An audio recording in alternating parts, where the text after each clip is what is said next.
Hello and welcome to November's book review. And before we get into talking about the books I've read this month, I just want to say, because I'm quite proud of myself, which is not something I say often, because I've read physically 52 books this year. I have never read that much in a year before. I don't know how or why I've suddenly got so into reading and have read so much and have obviously sped up. I guess it's like a muscle, and the more you use it, the quicker you get.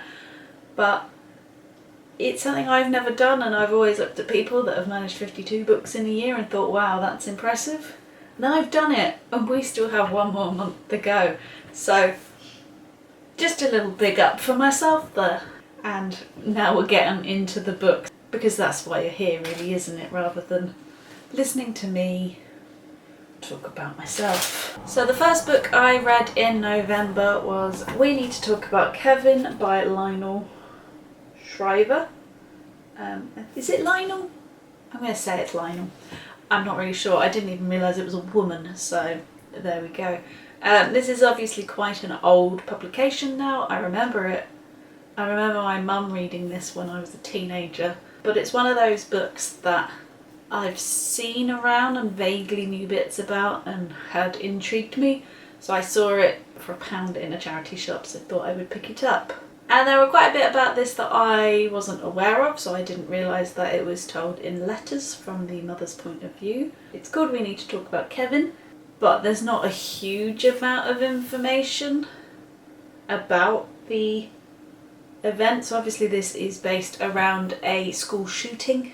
Kevin is the shooter, and it's actually more of a look at the mum and the mum's mothering style, I guess, and that kind of thing, and Kevin's upbringing, to try and understand why he did it, which, although was quite thought-provoking in the whole should everyone be a parent, all of that kind of thing, lots of thoughts about, because obviously I'm not a parent yet, about when's the right time to have children, is it always right to have children, all of that kind of stuff does come out. So it's a very thought-provoking book, but it is quite a tedious book to get through, and it is quite, I found it a bit of a slog, to be honest, to get through, because this is all from the mum's perspective, and I'm not sure the mum has the best perspective, if that makes sense. I think I would have preferred it to focus more around the shooting and to have more information on that, rather than the bits around it, the childhood, the birth, the pregnancy, all of that kind of stuff. But I can see where they were going with this, and why they chose that option. Is just not quite what I was after. So I'm glad I read this book, because as I say, it's one that's been on my radar for a long time and one I've been intrigued about, but I probably won't be reading it again. I found the mother kind of irritating. I didn't really care for her, and it just didn't get on with the writing style as much as I was hoping for this one. I had hoped that I would really enjoy, maybe not the right word, because of the subjects that it covers, so there are plenty of trigger warnings in this book. But yeah, not my favourite, but one I'm glad I've read, because, as I say, it's one I've known about for a while. So that was We Need to Talk About Kevin by Lionel Shriver. So the next book I read was The Hound of the Baskervilles by Arthur Conan Doyle. This is obviously a Sherlock Holmes book, and the first that I've ever read of those. I've watched both the TV series and the films with Robert Downey Jr., so that's sort of where I'm getting my knowledge of Sherlock from, and I have to say that the book didn't quite have the same sort of, I don't know, zip as those TV shows. Sherlock Holmes doesn't really appear that much in it, and his sort of mental sleuthing didn't quite come across on paper as well as it does in those in the TV show and the films. That being said, it was an easy book to read. It's obviously an interesting book to read. It's a mystery, so those are always fun. But I wondered whether this was the first Sherlock Holmes book written. I don't think it is. I don't know for certain, but I don't think it is. And I wonder if I'd read the series as it was published, whether you would have got to know Sherlock a bit more, because as I say, he doesn't actually appear in the book very often. It's largely told through Dr. Watson, who is sent away to look after the Lord of the Manor or whatever he's called. And Sherlock, as I said, doesn't appear very often, and when he does, he doesn't appear quite as this super intelligent person as he is in the screen mediums that I've seen. So as I say, I wonder if you'd read from the first book and did that, whether you would have built more of a picture of Sherlock Holmes. Probably wrongly, but I was half comparing it to the Agatha Christie books I've read, and I have to say I do prefer Agatha Christie. I think her writing is more engaging, probably. That being said, the Murder on the Orient Express wasn't as good as And Then There Were None, in my opinion. And again, I don't know whether that's because you need to know her Poirot from the first book, which again I'm not sure that is, but we're not talking about that book, so I don't know why I'm talking about that. But yeah, so that's Hound of the Baskervilles, a easy, quick read, which I'm liking in these classics and gravitating towards more than those big chunky ones, because they feel like less of a chore. So yeah, that's Hound of the Baskervilles by Arthur Conan Doyle. And then my non-fiction book for the month of November was Lessons from History by Alex Deane. I'm sure there's like a little tagline about heroes that you haven't looked at before in history, history's forgotten heroes or something like that. I didn't realise when I got picked up this book, so actually I got this book for free through the Book Network. They email me every now and again with the free ebooks, and they very rarely take my fancy, but I thought this one might be fun. But I didn't realise this had actually come from a Twitter account, so the book is basically slightly, only minusculely, expanded versions of that Twitter account, which means that you cover so many people, which means that I didn't really take it in. I read the account of the person and then instantly forgot the account of the person as I started the next one. There are very few that actually have stuck with me. That being said, it's again an easy read. It did make me chuckle at times. I just found that because it was so many and so relentless with the amount of people and the amount of stories I was being told, that I essentially instantly forgot them. I would have preferred it if he focused on, say, like 6 people and went into that a bit more detail, instead of, I think we were up to like 85, 90 people in the one book, and it isn't that long, to be fair, but yeah, I would have preferred it if we looked at less people but more in detail. Then I might have actually retained some of the information I was reading. I did also think it was slightly too much military focused for me. I would have preferred some of different parts of history. There was a lot around World War II.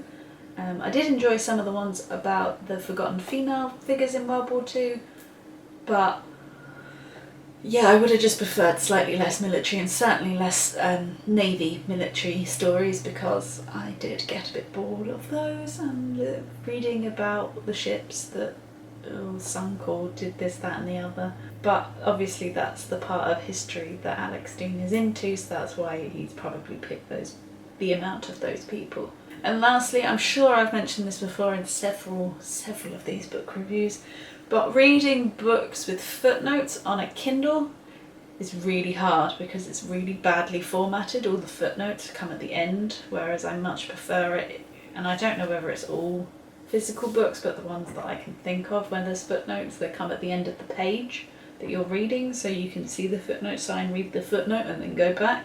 It's not the same on a Kindle, it's all put at the end of it, and although I read all the footnotes, I couldn't always remember what they were relating to. So yeah, Lessons from History, although I enjoyed it, and maybe if I read it at a different time, November's been a very busy month for me at work, I might have actually retained a bit more of it, but because of when I did read it and possibly the way it was and the fact that there were so many, I found a lot of it instantly forgettable. So that's Lessons from History by Alex Deane. I've made a promise to myself that I will finish all of the books that I got in my box of stories way back when. I'll link that video up here if you haven't seen it. So the first of those that I read in this month was All the Beautiful Lies by Peter Swanson. This is a adult mystery and it follows, what's his name? Harry, who is just about to graduate when he finds that his father has been murdered, and then there's questions around his stepmother Alice, and a whole heap of other stuff happens. And I was actually quite surprised at the enjoyment I got from this one. I have read Edgar and Lucy and I didn't think much to it, so I think that's why subconsciously I've been putting all of these Box of Stories books off. If I'd started with this one, I might have got to them quicker than I have, because this was actually pretty good. It's not the longest of books. I read it reasonably quickly, despite the fact that it's, you know, hardback size being paperback, which I don't like. I much prefer a smaller book. It makes it feel like you're reading more, but that's a side note. This is told in, I guess, dual perspective. You get Harry's side and Alice's side, but Alice's side is all from her sort of teenage years, whereas Harry is the present time. So you get the present from Harry and his perspective, and then the past is Alice's perspective. I much prefer the chapters from Alice. I found them much more interesting. They cover a lot of taboo topics. So again, this book has a number of trigger warnings for some of the stuff in it. But Alice is such a questionable character. She's quite a difficult one to figure out, and I think that's why I enjoyed her perspective so much more. She seems a little bit delusional, and it was just quite fun to read. Whereas the present day chapters from Harry, obviously he is both grieving and trying to find out who has murdered his father.